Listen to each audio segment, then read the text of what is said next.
Thank you for attending our rapid fire presentation. Today I'll be giving an overview of new technologies that can make bioanalytical assay development, especially for SARS-CoV-2, more rapid. I'm from Celerion Bioanalytical Sciences. We're a global clinical research organization working with partners leading clinical trials and biomarker discovery in vaccine trials. My name is Sumit.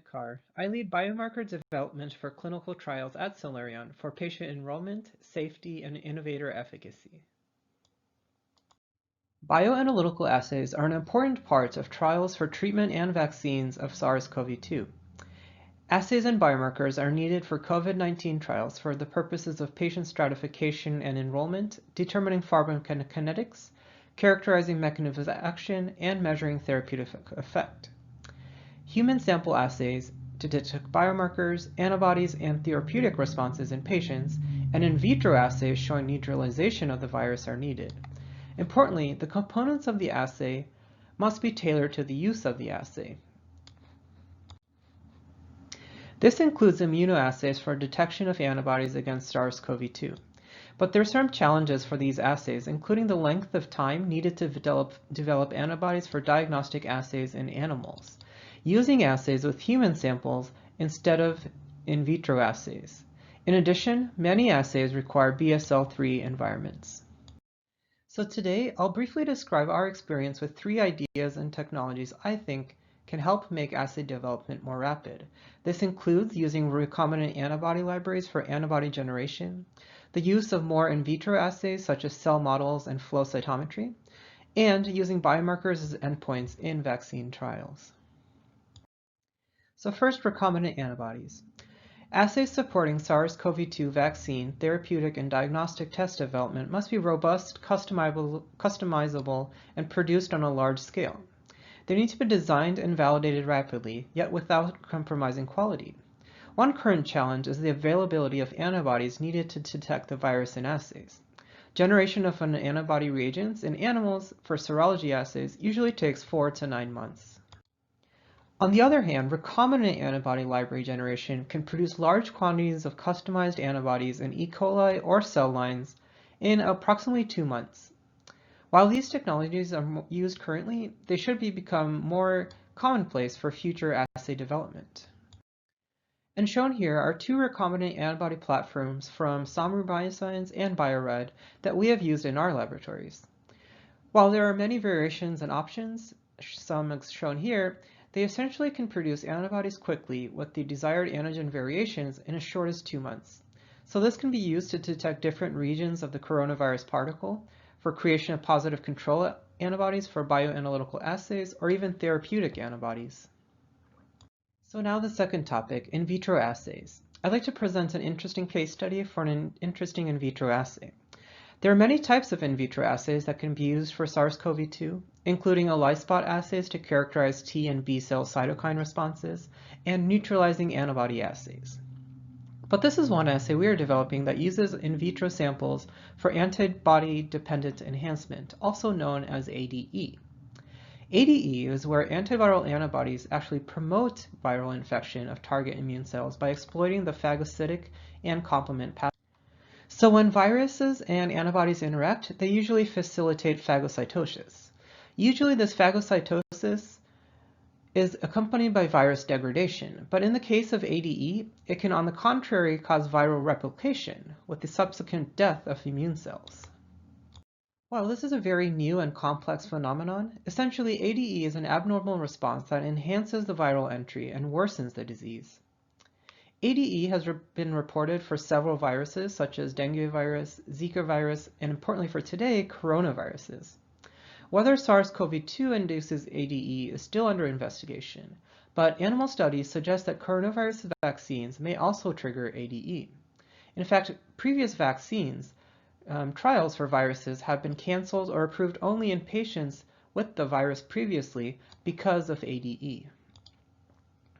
So we need assays that can detect ADE-positive antibodies for SARS-CoV vaccine trials. Unfortunately, ADE assays come with scientific and logistical challenges.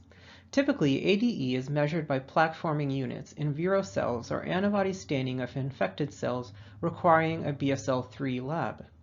Given the current public health situation, it is critical to develop a rapid, easy-to-execute ADE assay that can be implemented in a routine laboratory without the need for a BSL-3 laboratory, but still fitting the context of use of the assay. To help with this, we're developing a fit-for-purpose assay, and we've done some work to develop a simple fluorescent in vitro assay that uses a SARS-CoV-2 reporter viral particles, also known as RVPs, that express green fluorescent protein, and K562 cell lines to examine antibody-dependent enhancement. RVPs are structurally intact but replication-incompetent viral particles that is encoded with a green fluorescent protein, and K562 is a cell line from leukemia cells that express the FCY3 receptor. K562 cells in general are not permissible to infection. However, in the presence of sub-neutralizing concentrations of antibody, which can have ADE effects, FCY3 receptor expressing the cell line binds to the FC region of the antibodies and becomes infected. As cells that become infected with RVPs, fluorescent green protein can be readily detected using flow cytometry for a fluorescence read. For flow cytometry, 50,000 to 100,000 cells are required for analysis. So that's a brief overview of how we're developing that in vitro assay. During method development, rabbit antibody sera was immunized with different peptides derived from the coronavirus family as positive controls. In an attempt to improve the reproducibility of the positive controls, various mixtures of monoclonal antibodies are also generated, and we're also using recombinant antibodies. As shown here, we can differentiate neutralizing antibodies from ADE positive antibodies using an ELISA for the neutralizing antibody assay and the ADE assay as I described. Finally, I'd like to end with a longer-term idea and really a discussion point. Biomarkers are needed for secondary endpoints for vaccine trials. As I mentioned, biomarkers are crucial for patient stratification, characterizing mechanisms of action, and measuring therapeutic effect context of uses. For COVID-19, there is a push to develop new biomarkers and assays, including the measurement of cytokine biomarkers.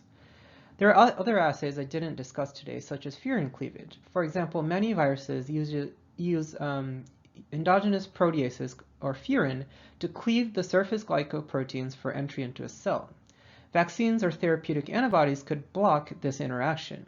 Measurement of furin cleavage of S protein can be used as a mechanism of action or therapeutic effect biomarker. But as a larger point, biomarkers have shown success in other viruses, such as the CD4 and CD8 ratios for HIV vaccine trials. To my knowledge, we don't have a good sense yet of biomarkers that could be used in COVID-19 vaccine trials to speed the development of these trials, which can take years. But I'd love to hear if anyone in the audience has any insight or suggestions during the Q&A session. These are some of the technologies and methods I think will help in the current pandemic and are really being used. It's important for us bioanalytical scientists to learn these technologies and keep developing them and new technologies to be better prepared for future pandemics and really make all bioanalytical assays more robust and rapid for all diseases. I'd like to thank those involved in the work that I showed today, including scientists at Samru Bioscience who are helping us with the ADE assay. Thank you for watching our presentation, and please contact us with any questions or suggestions. Thank you.